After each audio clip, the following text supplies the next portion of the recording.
Despertar da Força. O nome da mensagem de hoje é o Despertar da Força. Para quem não sabe, aquela sequência, aquelas duas trilogias do Star Wars está sendo retomada. A Disney comprou os direitos e o filme que lançou agora se chama O Despertar da Força. E eu fui ver com o Caio, queria muito ver o filme Despertar da Força, e eu fui com ele, né? E eu já ouvi falar de tudo do filme Despertar da Força. Tem gente que falou que era uma mensagem do diabo, tem gente que falou que tem um montão de... Eu sei que se você quiser ver o diabo, você vê o diabo em tudo. Se você quiser ver Cristo, você vê Cristo em tudo. Eu vi tanta coisa de Cristo no filme do Star Wars, no Despertar da Força, que me inspirou com o tema, o Despertar da Força. Não é, pode parecer uma brincadeira para quem está vendo, mas na verdade é só um tema, só para chamar a tua atenção. O mais importante não é se é o despertar da força, se é o despertar do... O mais importante é o que está aqui dentro e que Deus quer ministrar com a gente nessa noite. Amém? Eu queria te convidar a abrir sua Bíblia em Efésios. Quantos estiveram aqui a semana passada que eu ministrei sobre manifestar a Cristo? Eu queria convidar todos vocês que ouviram essa palavra, e você que está assistindo pela internet e que por acaso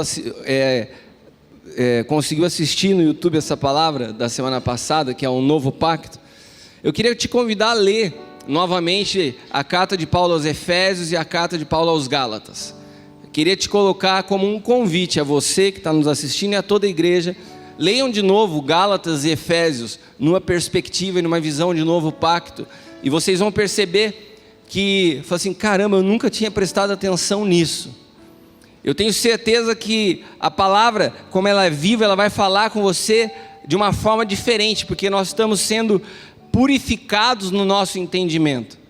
A nossa mente tem sido limpa pelo Espírito de Deus, e quando você lê Efésios e Gálatas, vai ser diferente para a sua vida depois do entendimento de novo pacto. Amém? Então, é um convite. Quantos vão aceitar o convite? Efésios e Gálatas são duas cartas pequenas, você lê em meia hora as duas, e vale a pena você ler de novo. E eu queria, nessa noite, começar lendo um texto, até que é bem extenso, em Efésios capítulo 4, mas ele é muito forte. Eu até pensei em separar 2, 3 versículos, mas não tem jeito, ele inteirinho, ele fala muita coisa. Então é capítulo 4, do versículo 1 ao 24. Nós vamos começar, então, a palavra, o despertar da força, com Efésios 4, do 1 ao 24. Você está com a sua Bíblia aí? Pode me acompanhar.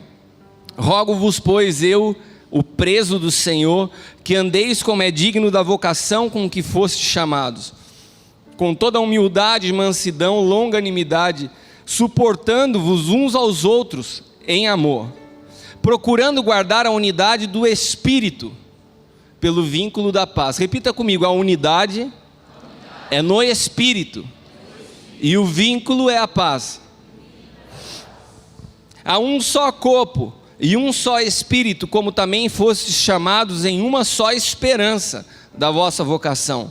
Um só Senhor, uma só fé, um só batismo, um só Deus e Pai de todos, o qual é sobre todos e por todos e em todos. Mas a graça foi dada a cada um de nós seguido à medida do dom de Cristo. Por isso diz: subindo ao alto, levou cativo o cativeiro e deu dons aos homens. Ora, o que subiu, senão também antes tinha descido às partes mais baixas da terra? Aquele que desceu e também é o mesmo que subiu acima de todos os céus para cumprir todas as coisas. E ele mesmo deu uns para apóstolos, outros para profetas, outros para evangelistas, pastores e doutores, querendo, o que ele queria com isso? Querendo o aperfeiçoamento dos santos. Quem são os santos? Levante sua mão. Querendo o aperfeiçoamento dos santos para a obra do ministério, para a edificação do corpo de Cristo, até que todos cheguemos à unidade da fé e ao conhecimento do Filho de Deus, ao homem perfeito, à medida da estatura completa de Cristo. Meus irmãos, se eu fosse falar um resumo de toda a Bíblia, ela se encontra nesse texto.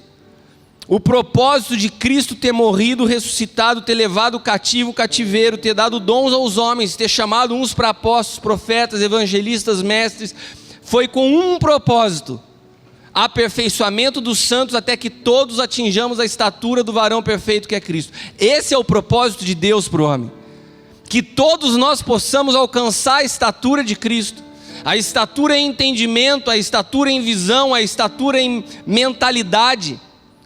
Nós fomos chamados por Deus, e a igreja é que está apta a equipar o homem, eu e você, para alcançar essa estatura de Cristo, para que não sejamos mais, porque o que acontece? Se nós não temos a estatura de Cristo, nós somos inconstantes.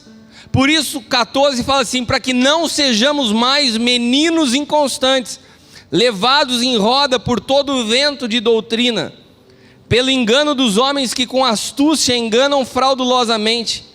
Antes, seguindo a verdade em amor, cresçamos em tudo naquele que é a cabeça, Cristo. Olha para quem está do teu lado e fala assim: você precisa crescer em Cristo. Não dá para continuar com a mesma estatura espiritual. Precisamos crescer em Cristo, da qual todo o corpo bem ajustado, ligado pelo auxílio de todas as juntas, segundo a justa operação de cada parte, faz o aumento do corpo para a sua edificação em amor. Não existe crescimento fora do corpo. A pastora Eliana falou muito bem que o corpo de Cristo, a igreja, somos eu e você, não é um templo, mas não existe crescimento se nós não estivermos ligados ao corpo. É no corpo que há o crescimento, é no corpo que nós entendemos um propósito maior e nós nos encaixamos nesse propósito. Um corpo bem ajustado, ligado pelo auxílio de juntas, segundo a justa operação de cada parte. 17, e digo isto e testifico no Senhor, para que não andeis mais como andam também outros gentios na vaidade da sua mente,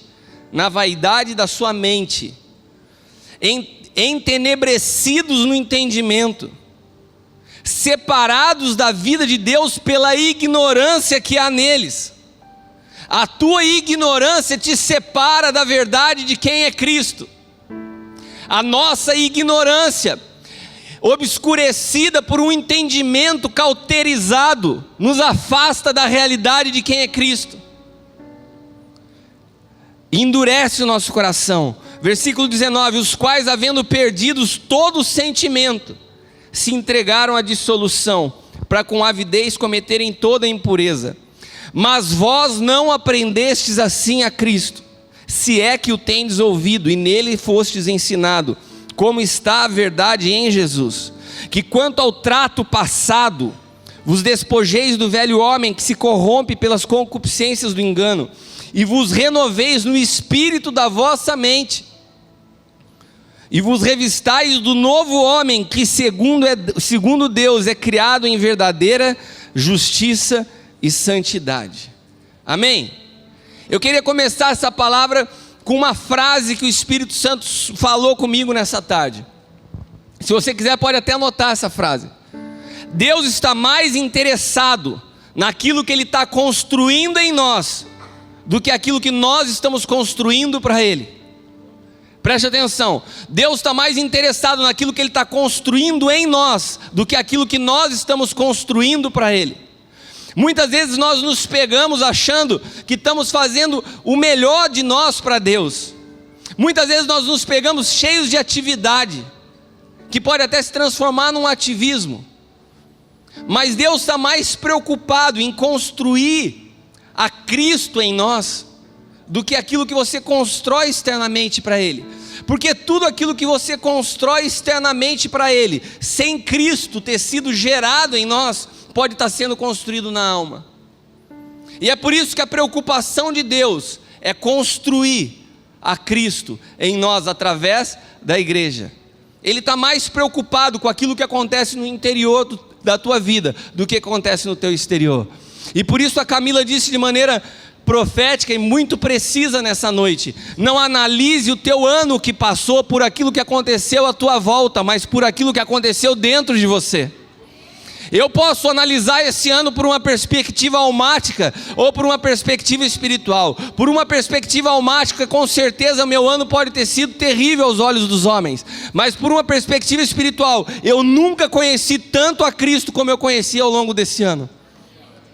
E eu creio que muitos de vocês, ao analisarem os incidentes, os problemas, as situações que ocorreram na sua vida, vocês podem chegar a uma conclusão que esse ano vocês começaram a descobrir mais de Cristo sobre a sua vida. Nós precisamos entender, pela ótica de Deus, que não é uma ótica almática, porque Deus é Espírito, o que Ele vem construindo em nós, para depois Ele poder construir através de nós. Se Ele preparou Cristo, se Ele preparou Jesus por 30 anos para manifestar algo em 3, por que você acha que na tua vida as coisas têm que acontecer da noite para o dia? Há um tempo de preparação. Se Ele levou Moisés por 40 anos ao deserto para desconstruir, Ele paralisou um homem para desconstruir, para cumprir um propósito.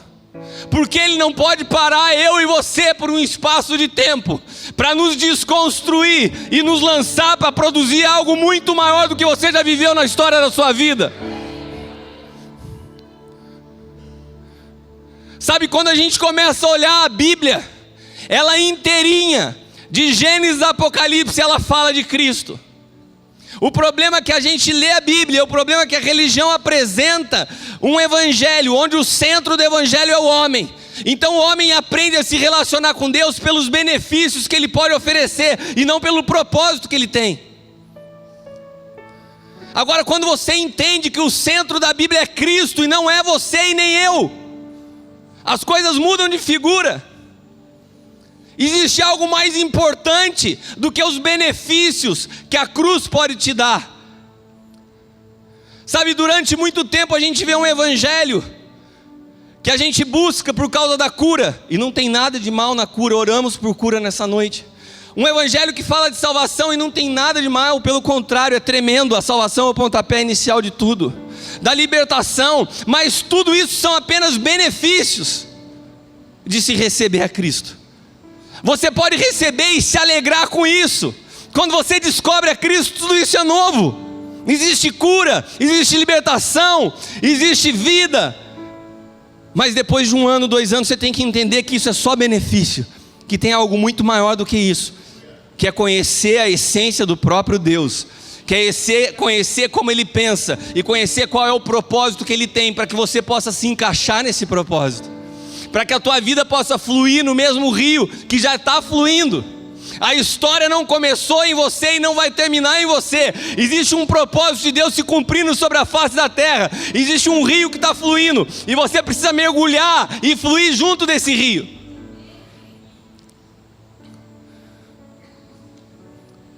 Eu não quero entrar nisso, mas eu quero só te dizer uma coisa. Eu estava falando com o apóstolo Hélio nessa tarde, foi algo tão forte que eu estava experimentando com Deus ao preparar essa palavra. Cristo não foi um acidente de percurso. Cristo não foi o plano B de Deus para a humanidade.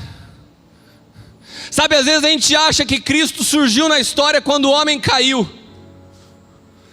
Às vezes a gente acha que Cristo aconteceu como uma olha, o cara caiu lá embaixo, vou ter que te enviar lá para pisar na cabeça da serpente. Deus não foi pego de surpresa. Deus não tem plano B. Quando Deus criou o homem, eu quero só dar uma ênfase para você entender.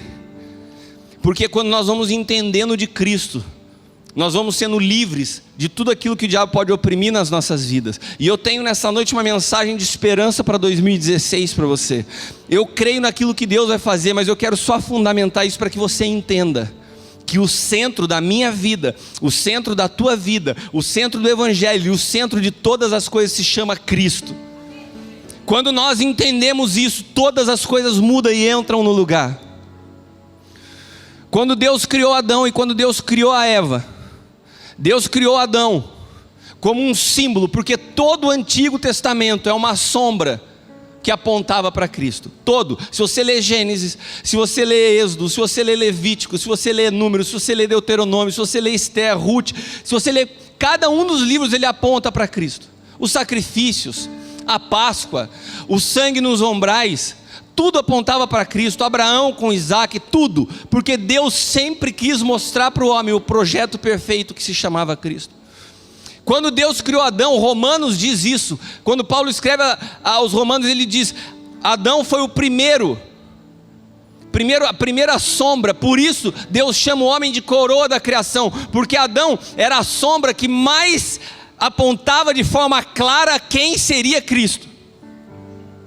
Quando Deus cria todas as coisas, Ele cria o homem e fala: é a coroa da criação.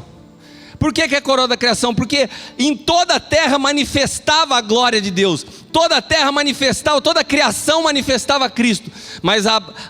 Mas como uma sombra, você pode ver uns traços, mas você não sabe direito quem é. Se eu olhar a sombra do Júnior, eu vou falar assim: eu acho que é o Júnior, pelo jeitão. Mas eu não estou vendo com precisão. A sombra, ela produz isso. Você vê, e dentro dessa sombra, Adão era o que mostrava uma sombra mais próxima do que seria Cristo, porque era a figura do homem. E quando ele faz Adão, ele faz então um comentário. Depois de ter criado todas as coisas, viu Deus que era bom isso, que era bom aquilo, e os peixes se multiplicavam, e as árvores se frutificavam, e as aves se multiplicavam, tudo se multiplicava, mas Adão não tinha como se multiplicar. Todas as espécies podiam se multiplicar, mas Deus olhou para Adão e falou: não é bom que Adão esteja só. Não tem como eu manifestar essa espécie, fazer com que ela se multiplique, se eu não der a ele uma ajudadora. E ele não pega do pó da terra, ele pega do próprio Adão, da sua costela, faz ele cair num profundo sono. E essa palavra sono na Bíblia, muitas vezes ela está ligada à morte, como a morte está ligada a sono, porque para Deus a morte e o sono é quase a mesma coisa, né? Por isso que quando alguns estavam mortos, chegavam para Jesus e falavam assim: não está morto, está dormindo. Veja a semelhança. Deus faz Adão cair num profundo sono e arranca dele aquela que produziria, que geraria a capacidade de multiplicação da espécie a ele. O que você acha que aconteceu quando Cristo foi para a cruz? Cristo foi para a cruz, morreu, e do seu lado, quando foi enfiado aquela lança que saiu água, do seu lado nasceu a igreja. Nasceu a igreja, que é um símbolo do que estava acontecendo lá no Éden. Porque o projeto de Deus era que através da igreja, Cristo, que também era único, que também era uma espécie única, não tinha ninguém igual, para que ele pudesse se multiplicar sobre a face da terra, ele precisava de uma ajudadora. Essa ajudadora se chama igreja, da qual somos eu e você. Quando ele morreu, ele deu luz ao projeto eterno de Deus de multiplicar a espécie, de multiplicar Cristo sobre toda a humanidade. E é por isso que a palavra diz que o Espírito seria derramado sobre toda a carne. Isso se cumpriu em Cristo. E é uma sombra do que aconteceu lá no Éden. Ou o contrário, o Éden é uma sombra do que aconteceu lá em Cristo.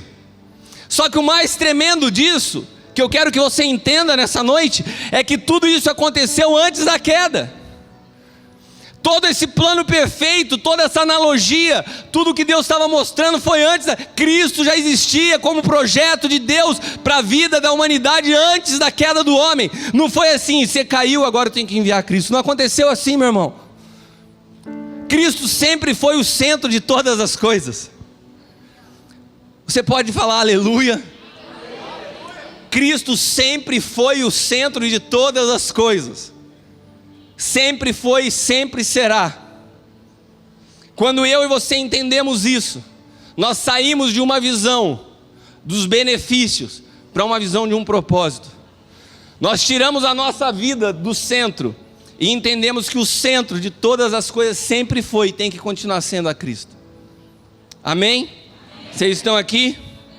Podemos começar então? Então vamos começar. Deus está mais interessado em construir algo em você do que aquilo que você pode construir para Ele. Amém?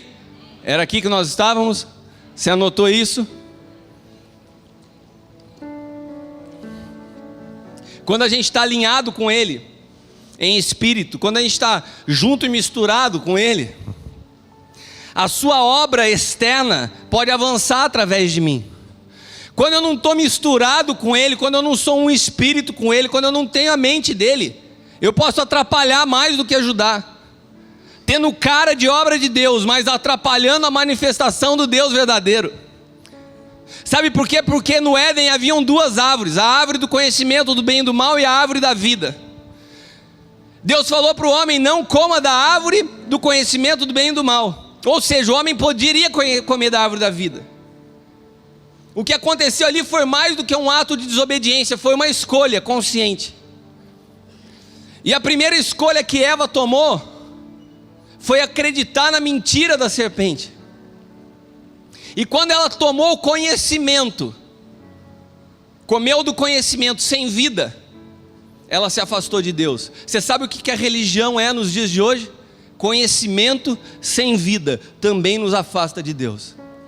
Quando você se alimenta de conhecimento, mas você não tem vida, você se distancia de Deus. O projeto de Deus sempre foi que o homem pudesse ter vida nele.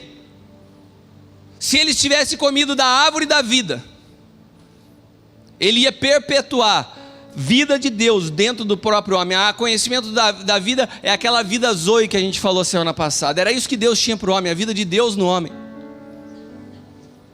Nós precisamos tomar cuidado para nós não seguirmos achando que estamos fazendo algo para Deus, mas na verdade estamos no conhecimento e sem vida.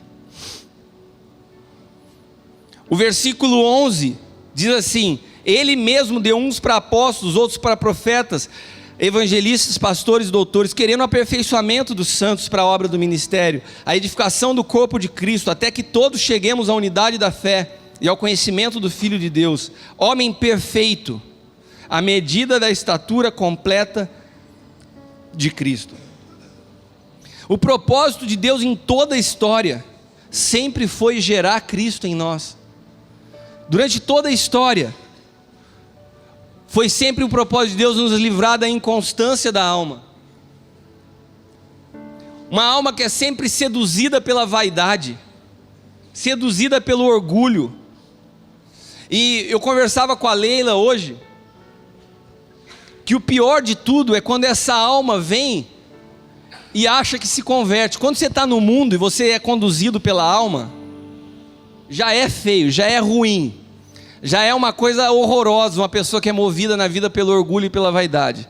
Agora, quando essa vaidade, quando esse orgulho, quando essa vida na alma toma uma roupagem cristã, o negócio fica mais feio ainda. Sabe, é aquela soberba gospel. O negócio é mais feio que o mundo. Pessoas que se envaidecem pelos contatos que possuem no ministério. Pessoas que se orgulham pelos seus números, pela sua projeção. Pessoas que muitas vezes se acham detentoras da verdade e acabam dando mau testemunho. Tem gente que tem familiar que fala assim: nossa, preferia meu filho antes de ser crente. Virou um chato, agora ele é o dono da verdade, todo mundo errado. Quantos aqui já ouviram situações como essa? E daí o que a gente vai fazer? Nossa, eu vou orar, repreender o capeta. Não é o capeta, você ficou chato mesmo. Não tem a habilidade de entender que você não é maior do que ninguém. Porque a força não está em você, está no Cristo que habita em você. Sem Ele, você e eu não somos nada. Só que a gente começa a se achar dono da verdade, se acha no direito de julgar, de avaliar. E isso acontece ainda dentro da igreja. Quando a gente vai começando a conhecer um pouco mais de Deus e começa a menosprezar aqueles que estão começando. Tem gente que não pode receber um ministério. Nossa, fui ordenado a um ministério, muda. Soberba gospel, orgulho espiritual, vaidade. Meu irmão, se dentro da igreja a gente não aprender a esse processo de morte do eu, amar, porque a palavra de Deus, quando pediram para Jesus resumir a palavra, ele falou assim: ó, ama a Deus sobre todas as coisas. Amar a Deus sobre todas as coisas é uma coisa que Jesus estava querendo falar. Permita que Cristo seja gerado em ti. É a maior maneira de se amar a Deus, Cristo sendo gerado em ti. Daí você vai contribuir com um propósito. E o segundo, ama o teu próximo como a ti mesmo. Se o teu amor a Deus, se a tua vida com Cristo não reflete numa mudança de comportamento e relacionamento com quem está à tua volta, tem alguma coisa que está errado. Amém? Então, onde que eu estava? O propósito de Deus é que a gente consiga romper com todas essas situações e possa ser edificado à estatura de Cristo. E quando a gente começa a entrar nesses processos, ainda como cristãos, sem entender o que é uma entrega total, sem entender o que é uma vida plena em Cristo, ainda colocamos a nossa vida como centro, ainda olhamos para a nossa vida na perspectiva de que a minha bênção não chegou, eu não alcancei minha vitória, eu ainda não consegui cruzar o outro lado para cantar o hino da vitória. Se você está nessa ainda, meu irmão, eu quero te dizer uma coisa: Deus vai ter que parar você. Olha para quem está ao teu lado e fala assim: Deus vai ter que te parar. Deus precisa parar você da correria da vida. Sabe, tem gente que fala assim: o diabo tocou nas minhas finanças. Tem gente que acha que o diabo tocou. O diabo não está nem muito preocupado com as tuas finanças. Tem gente que quanto mais dinheiro tiver, mais longe de Deus fica. O diabo está preocupado que você não cumpra o propósito. Porque tem gente que se o diabo der ou não der, continua sendo infiel do mesmo jeito. Então o propósito que é o mais importante, maturidade de vida em Cristo, para que possa cumprir um projeto que foi pré-estabelecido para você desde antes da eternidade. Isso que é a chave. Foi isso que Satanás tentou deter Cristo do cumprimento do propósito. Você nunca vê na Bíblia o diabo tentando impedir finanças de chegarem na mão de Jesus. Ele não podia fazer isso. Ele tentava usar a alma para bloquear um propósito. Então, quando a gente entende a dimensão do Espírito, eu te pergunto: aonde está a nossa força? Aonde está a minha e a tua força? É uma pergunta. Aonde está a tua força?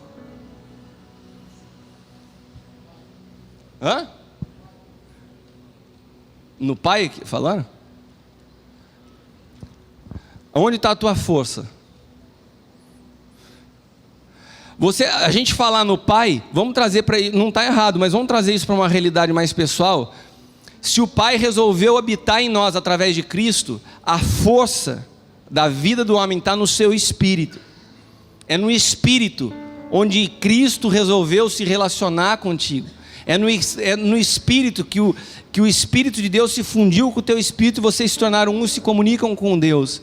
É no Espírito que reside a nossa força. E você sabe que o homem é constituído de corpo, alma e espírito. Agora, enquanto você não tem enquanto você não recebe a Cristo como teu Senhor, enquanto você não se entrega ao Senhor, o teu espírito, ele fica como um pavio sem estar aceso. Sabe? A palavra correta não é morto, mas ele fica, a palavra utilizada para isso, o estado do espírito sem Cristo, é extinto, de extintor de incêndio. Por isso a Bíblia fala: não extingais o espírito. Você é trino, possui corpo, alma e espírito, mas sem o espírito de Deus, sem o espírito de Zoe, sem o espírito de vida em você, o teu espírito está inativo, inoperante, e a tua vida é na alma.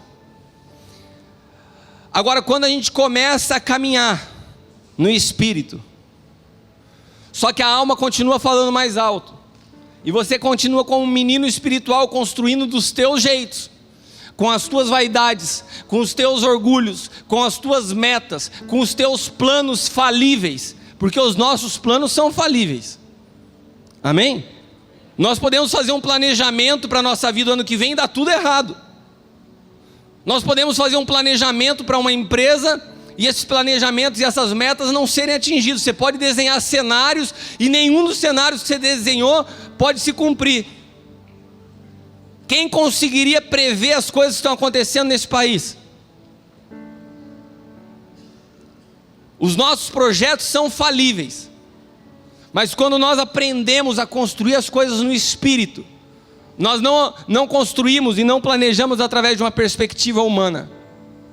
Ontem, uma das cenas que me marcou nesse filme do Despertar da Força é que uma das principais personagens, a guerreira lá que chama Rey, né, Caio? Essa mulher, ela é uma guerreira lá tal, e ela não tem entendimento do poder e da força que ela possuía. até o momento que ela é presa, ela é capturada.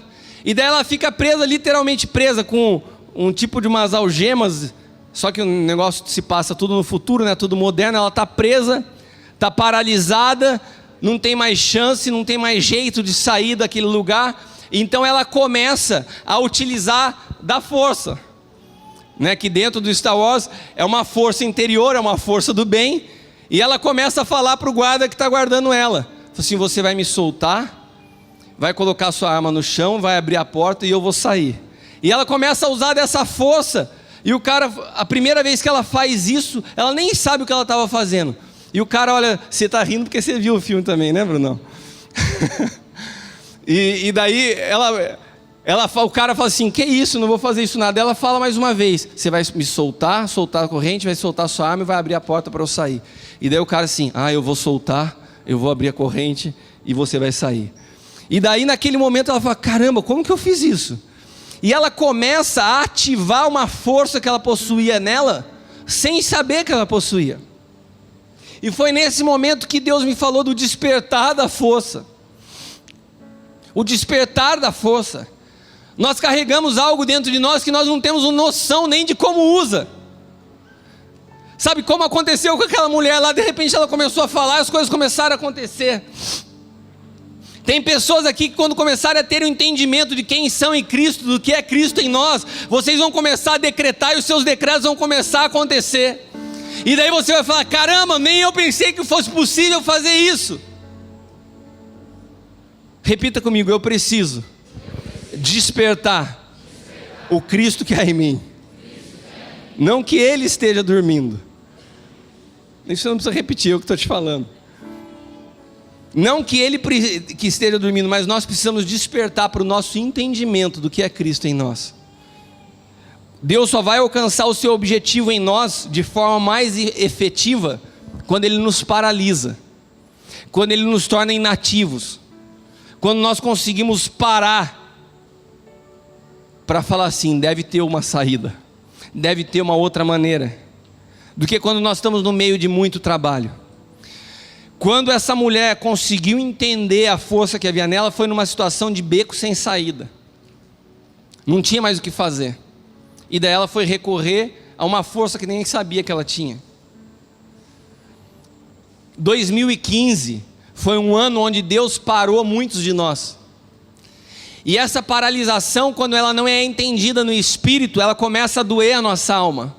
Quantos de vocês estão se sentindo frustrados ao final do ano de 2015? Quantos de nós estamos achando que esse ano de 2015 foi um ano que deu tudo errado? Quantas pessoas eu tenho escutado: a minha família está um caos, tenho brigado com meu pai e minha mãe não se entendem. Outras pessoas falando assim: a minha vida financeira está um fiasco, eu não sei nem como que eu vou fazer, eu não tenho perspectiva nenhuma para o dia de amanhã, quanto mais para 2016.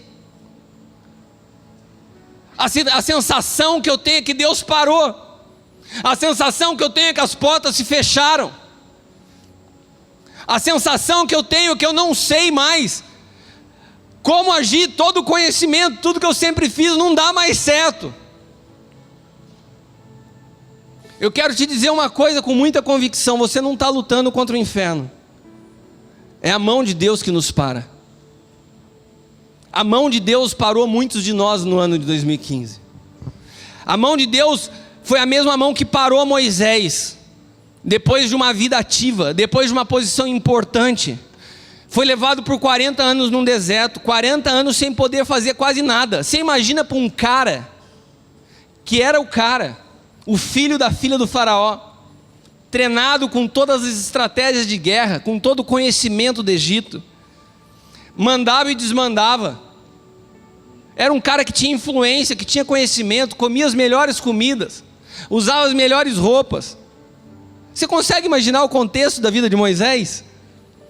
Esse cara que tinha uma vida ativa, ele devia ter treinamento de manhã, treinamento com armas, estudos sobre astrologia à tarde, sei lá, mas ele tinha uma vida agitada, ativa. De repente Deus leva esse cara para o deserto, por 40 anos cuidando de meia dúzia de ovelhinha lá. Cara, eu acho que se eu fosse Moisés eu pirava, Quantas vezes ao longo do ano de 2015 eu me senti como Moisés com as ovelhinhas? Quantas vezes ao longo desse ano eu falei: Senhor, eu não consigo ficar parado, eu preciso produzir algo, produzir, ser ativo, fazer as coisas. Sempre teve no meu sangue a sensação de frustração, a sensação de impotência gigante. E é duro quando você vai buscar em Deus e Ele fala: não é o inferno, não adianta orar repreendendo o demônio, o capeta, sou eu que estou te parando. Foi Deus que parou Moisés, foi Deus que me parou, e foi Deus que parou a vida de muitas das pessoas que estão aqui. 40 anos, sem se sentir parte de propósito nenhum. A sensação de Moisés é que a vida dele tinha acabado. Que propósito que você tem em cuidar de ovelha? Mas Deus sabe como ninguém, como equipar um homem para um grande propósito. Deus sabe como ninguém, como Ele faz para equipar um homem para um grande propósito. Tirar do meio dos negócios para levar para a plantação, tirar do meio da guerra para levar para o meio das ovelhinhas, Deus faz isso. Davi foi a mesma coisa. Ele foi ungido rei. E quando ele foi ungido rei, eu acho que na sua cabeça ele falou assim: agora mudou o negócio aqui. Está vendo? Samuel falou na frente de todos os meus irmãos do meu pai que eu sou o rei. Meu irmão, depois dali foi só luta. Fugiu, Deus parou a vida de Davi. Ficou um tempasso fugindo. Teve uma época que Davi teve que se imitar fingir de louco, pedindo abrigo no meio dos filisteus. Deus parou a vida de Davi. Se a vida do homem fosse construída na perspectiva do entendimento do homem e da alma, seria uma tragédia para Deus. Porque o homem, quando ele tem uma linha ascendente ininterrupta de sucesso, ele sempre vai achar na sua alma que o orgulho, a vaidade e a força do seu braço que ajudaram ele a construir. Por mais que tenha consciência de Deus, Deus precisa sempre, que há um propósito grande, parar a vida de um homem. Jesus por 30 anos foi guardado. Você imagina ele sabendo do seu propósito, ele sabendo que ele veio para transformar a história do mundo. Eu escrevi sobre isso hoje à tarde e postei isso. A cruz, ela é mais do que um divisor de calendário. A cruz é mais do que o divisor de Antigo e Novo Testamento. A cruz, ela dividiu o Antigo de Novo Pacto. Ela dividiu a vida na alma para a vida no Espírito. A cruz dividiu o primeiro Adão para o último Adão. A cruz foi uma divisão histórica que levou uma promessa para o seu cumprimento. Todo o projeto de Deus antes da cruz era uma promessa. Depois da cruz ele começa a se cumprir e se tornar efetivo em Cristo.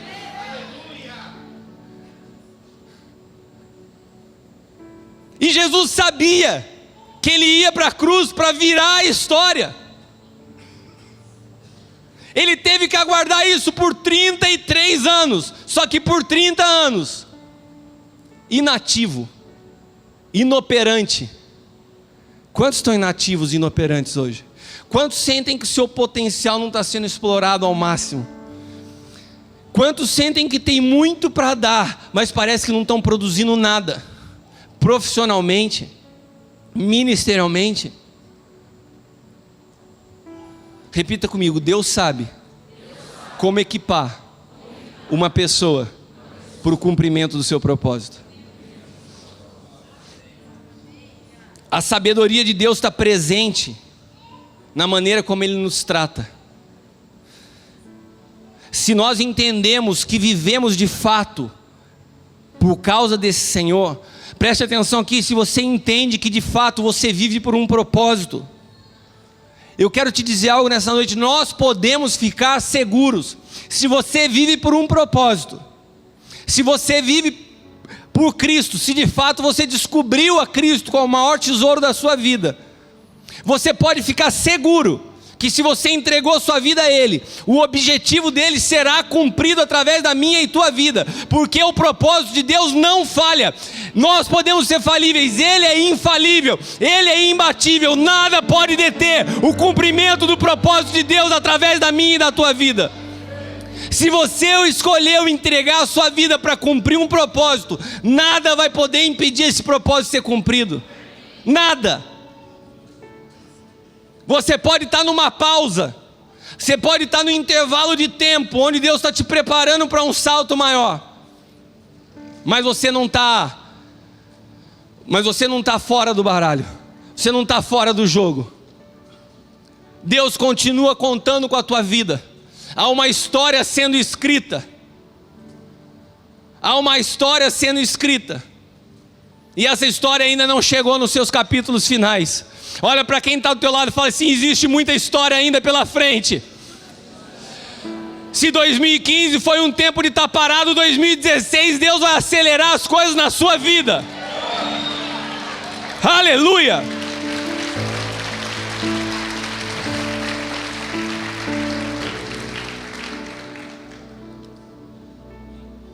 Quando nós somos restaurados na nossa identidade, no nosso entendimento, como Paulo mencionou, porque existem pessoas que estão com o seu entendimento escurecidos.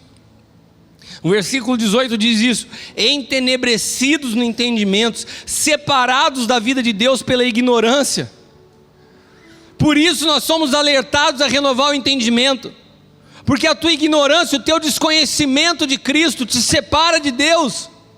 A religião produz isso, um conhecimento sem vida que te separa de Deus. Quantos estão aqui? Digam amém. Amém. Quantos estão entendendo? Amém. E é por isso que no versículo 23 Paulo fala: vos renoveis no espírito da vossa mente. O que Deus está nesses dias fazendo conosco é renovando o nosso entendimento, tirando uma visão almática. Deus não deixou de amar você porque as coisas não aconteceram do teu jeito. Deus não se esqueceu de você porque algumas situações difíceis aconteceram na sua vida. O propósito dele vai se cumprir, só que não tem como lutar contra o propósito de Deus. Então meu conselho para você nessa noite: se renda ao propósito do Senhor. Abra a mão de uma vez por todas da tua vida. Abra a mão de uma vez por todas dos seus planejamentos. Porque a pior coisa que tem para um homem é planejar e chegar no momento de dar tudo errado. Se você planejar sem Deus, se você fizer do teu jeito, fatalmente vai chegar um dia que vai dar tudo errado. Porque se Deus te ama e Ele te ama, Ele não vai deixar você construir sua vida do teu jeito. Ele vai assumir o controle. E a maneira que Ele tem de assumir o controle é bem delicada. Sai fora, eu estou assumindo. É assim que Deus faz. Ele parou Moisés, Ele parou Davi, Ele parou José, e Ele vai parar eu e você se for preciso, para construir em nós algo poderoso. Agora eu te pergunto: depois que Ele parou Moisés, o que Ele fez através da vida de Moisés? Depois que Ele parou Davi, o que Ele fez através da vida de Davi? Depois que Ele parou José, o que aconteceu com a vida de José? Se prepara, porque tem algo grande de Deus para a sua vida. Aleluia! Ele não divide a glória dele com ninguém. Quando Ele nos prepara por essas situações, Ele se prepara para que nós possamos construir algo grande, onde a glória seja somente dEle.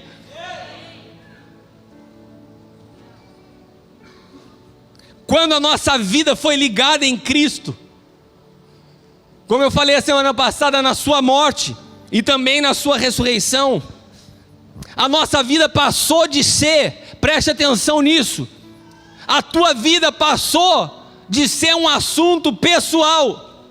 Se você entregou a tua vida a Cristo, quando nós falamos da tua vida, nós não estamos tratando de um assunto pessoal ou individual. A sua vida alcançou em Cristo uma dimensão universal. Universal. Porque você passou a fazer parte de um propósito eterno. Nós passamos a ser co-herdeiros com Cristo. Repita comigo: eu sou co-herdeiro. O que é ser co-herdeiro? Eu entrei no vácuo. Eu estou herdando junto. algo que foi conquistado por alguém, mas eu estou no vácuo. Junto com ele, eu também recebi uma herança. O problema nosso é que a nossa visão de herança é limitada. Pode fazer um pouquinho mais alto aí, não estou te ouvindo. A nossa visão de herança é a visão de bênção, é a visão da vitória, é a visão do dinheiro. O que quando você pensa em herança, você pensa no quê? Me deixaram uma herança. A palavra herança para a gente, ninguém pensa assim, deixaram uma bucha para mim. Quando você pensa em herança, você fala assim, tem dinheiro na jogada, tem casa, tem patrimônio, deixaram uma herança. Só que Cristo, quando Ele conquistou para nós uma herança da qual nós nos tornamos cordeiro com Ele, Ele deixou de fato uma herança tremenda. A Bíblia fala que através da cruz, pelas suas pisaduras, pelo que Ele conquistou, nós fomos sarados, nós recebemos cura, nós recebemos salvação, nós recebemos autoridade, nós recebemos o governo sobre a face da terra. Olha quanta coisa Ele nos deixou de herança. Ele nos colocou numa posição de autoridade, porque a Bíblia fala que nós estamos assentados com eles acima de principados e potestades. Tudo isso é herança. Mas a herança principal da qual nós fomos feitos cordeiros foi o propósito eterno de Cristo. Em Cristo, por isso a sua vida saiu de uma projeção individual para uma projeção universal, porque em Cristo você herdou o mesmo propósito que o Pai tinha para Cristo. Deus continua o mesmo propósito através da sua vida e da minha vida. Nós herdamos o propósito. Você consegue entender o que é você ter um propósito eterno? Você tem um reino a implantar, a expandir, que foi conquistado como herança por Cristo para mim e você. Nós somos inseridos no propósito dele. Meu irmão, eu não sei se você tem a dimensão do que eu estou te falando nessa noite. O propósito, eu comecei falando e coloquei bastante fundamento do que Cristo é o centro de todas as coisas. Que desde antes de Gênesis, o projeto de Deus era manifestar Cristo sobre toda a terra. E de repente esse Cristo vem e conquista tudo que conquistou e nos insere nesse mesmo propósito. Ou seja, se o centro de todas as coisas é Cristo e eu estou em Cristo, hoje Deus faz com que todas as coisas daqueles que estão em Cristo cooperem para o bem daqueles que o amam, que estão ligados nele segundo o mesmo propósito. Caramba, isso merecia um glória a Deus, um aleluia, e você podia aplaudir bem forte se você entender isso.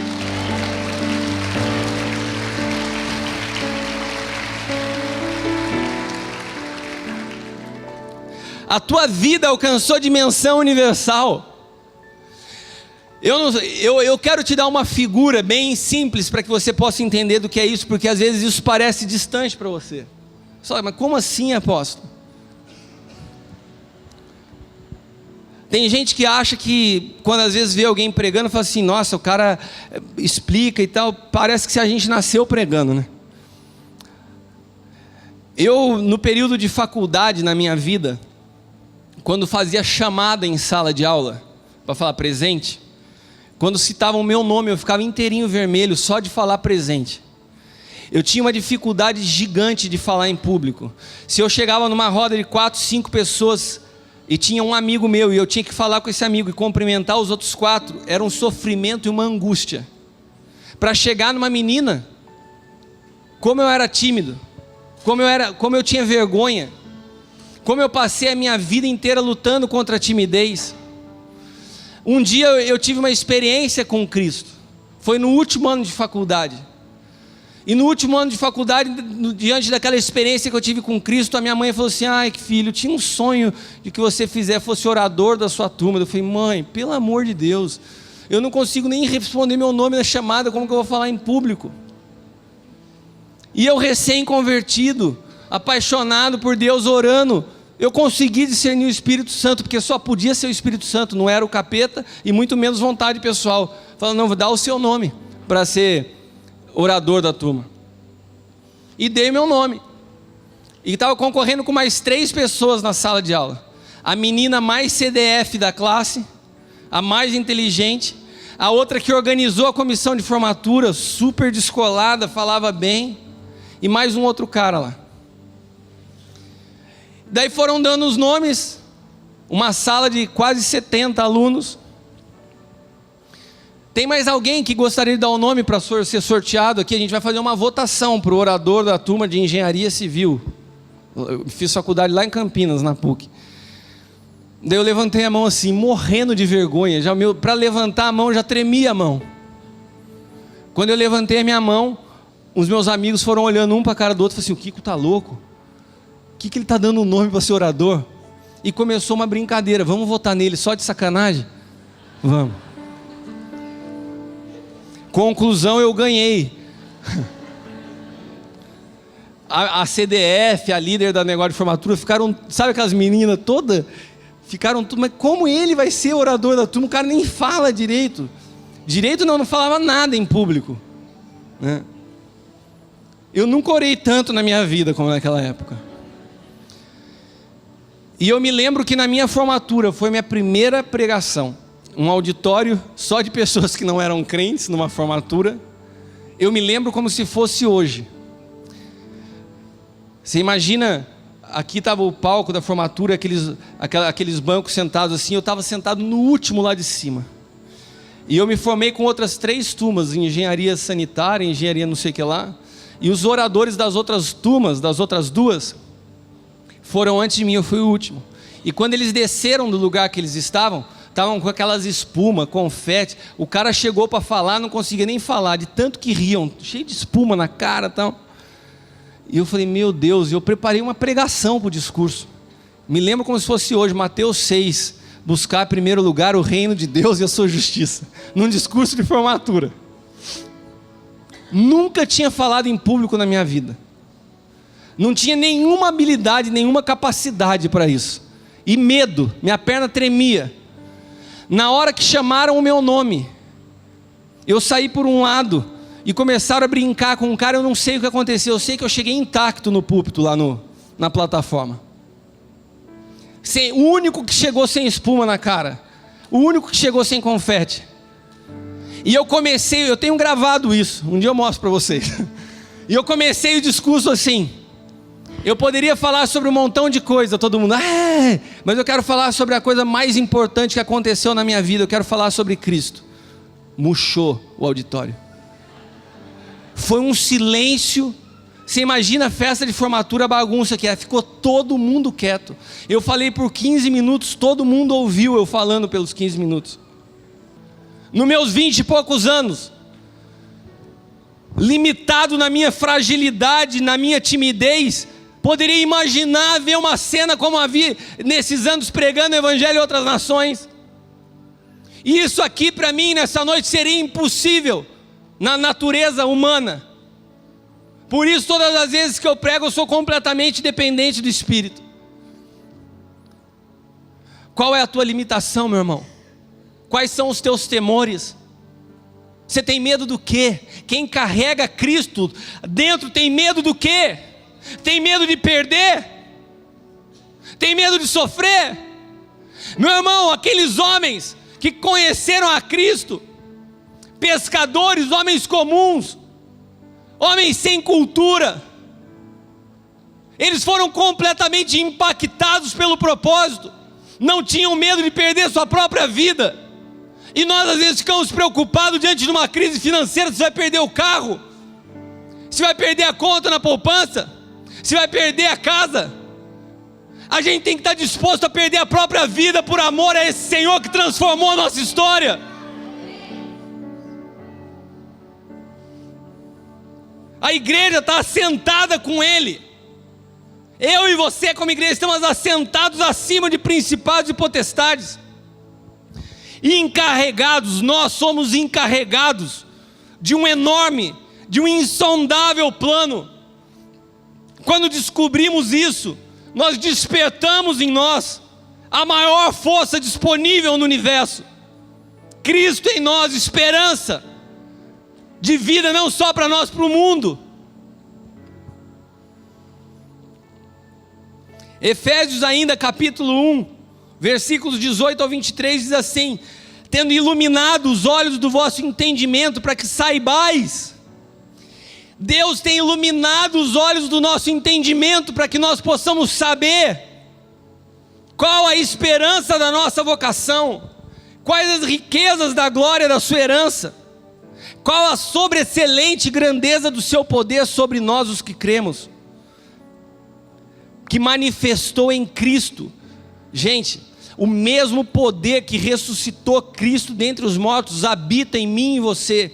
Se o poder que havia em Jesus, que o fez ressuscitar dentre os mortos, habita em mim e em você, eu quero te dizer uma coisa: por um propósito, nem a morte pode nos deter. Eu estou lendo para você a Bíblia, eu não estou fantasiando, eu não estou acrescentando nada. Leia. Qual a sobreexcelente grandeza do seu poder sobre nós os que cremos, segundo a operação da força do seu poder que manifestou em Cristo, ressuscitando-o dentre os mortos e pondo à sua direita dos céus acima de todo principado, poder e potestade e domínio, e de todo nome que se nomeia, não só neste século, mas também no vindouro, e sujeitou todas as coisas aos seus pés, e sobre todas as coisas o constituiu como cabeça da igreja, que é o corpo, a plenitude daquele que cumpre tudo em todos. Romanos 8,11 diz assim: e se o Espírito daquele que dentre os mortos ressuscitou a Jesus habita em vós, aquele que dentre os mortos ressuscitou a Cristo, também vivificará os corpos mortais pelo Espírito que em vós habita. Saber disso significa força. Saber disso significa paz em meio à tormenta. Saber disso significa que pode tudo estar caindo lá fora, eu sei quem eu sou, eu sei o que eu carrego aqui dentro, eu sei como enfrentar os dias maus, eu sei como enfrentar a calúnia, eu sei, porque Ele vive em mim. Não há nada de fora que controle a nossa vida aqui dentro. O tempo, os recursos, o universo se submete ao propósito eterno do Pai. E se nós fomos inseridos em Cristo nesse propósito, Deus tem o controle e o domínio total sobre a tua vida e sobre a minha vida. Nós precisamos entender isso, meus irmãos. Apocalipse, o anjo fala a João que o testemunho de Jesus é o espírito da profecia. Toda a manifestação profética do Antigo Testamento era o próprio Cristo. Você está aqui? Se Apocalipse, o anjo diz a João, o espírito da profecia é Cristo. Quando o espírito profético se manifestava no Antigo Testamento, quem estava se manifestando? Cristo. Quando Isaías descreve aquele cordeiro que ia como ovelha ao matadouro, 600 anos antes, como que Isaías descreve com aquela precisão o que ele descreveu? Foi por causa do Espírito do próprio Cristo que revelou a ele. A palavra profética nada mais é do que a manifestação de Cristo. A manifestação do Espírito de profecia é a manifestação do Espírito de Cristo. A palavra profética é ativar essa força redentiva, criativa, restauradora no mundo. E é por isso que eu te falei, se em 2015 nós fomos parados por um propósito. Entenda isso. Você, Cássio, foi parada por um propósito. Deus tem algo a cumprir na sua vida. Todo o tempo que eu estou ministrando, você está vindo grande diante dos meus olhos. 2016, Deus vai te ativar como nunca você viveu antes na história. O que você viveu com Deus até hoje não é sombra do que você vai viver daqui para frente. Deus não para ninguém se não tiver um propósito maior. Ele te parou, Ele te acordou, Ele despertou. E ai do inferno por causa disso. Nós seremos impulsionados por esse mesmo propósito. Deus nunca parou ninguém, se não fosse para produzir algo maior. Esteja preparado, com o teu entendimento renovado, pelo que vem pela frente na tua vida. Amém? 2016 é o ano onde Deus vai nos tirar desse estado, onde nós fomos preparados, onde nós fomos treinados, onde nós fomos equipados, para começar a produzir algo de forma mais violenta e mais forte, com entendimento renovado, onde Cristo seja o centro da nossa vida, onde de fato nós desaparecemos para que Ele possa aparecer. 2016 é o ano de manifestar Cristo na sua plenitude através das nossas vidas, e nós podemos gerar isso. Você pode gerar isso no Espírito, você pode gerar isso profeticamente. O apóstolo Hélio tem falado sobre gerar 2016. Tudo que é feito no natural, primeiro é gerado no Espírito. Sabe, nessa noite, eu quero encerrar esse culto gerando no Espírito. 2016, nós estamos no último culto de domingo do ano de 2015. Se esse ano de 2015, você foi paralisado, se Deus te deteve, seja através de problemas, através de situações, circunstâncias, eu não sei. Eu sei que no Espírito eu posso declarar, eu posso profetizar, eu posso gerar um 2016 diferente. E eu quero te convidar para fazer isso nessa noite. Você que entrou nessa noite, nesse lugar sem esperança, você que entrou triste, você que entrou sem expectativa, porque a realidade à tua volta é difícil. Eu quero te dizer uma coisa: tudo que é gerado no Espírito não precisa de realidade exterior. Não importa o que esteja, não importa o nível do caos que esteja a tua vida. Quando Deus criou todas as coisas, a terra era sem forma e vazia, e diz que o Espírito de Deus se movia sobre a face das águas. Eu quero te dizer uma coisa: a tua vida hoje pode estar sem forma e vazia, mas o Espírito de Cristo está nesse lugar, e nós vamos gerar algo novo. Aleluia!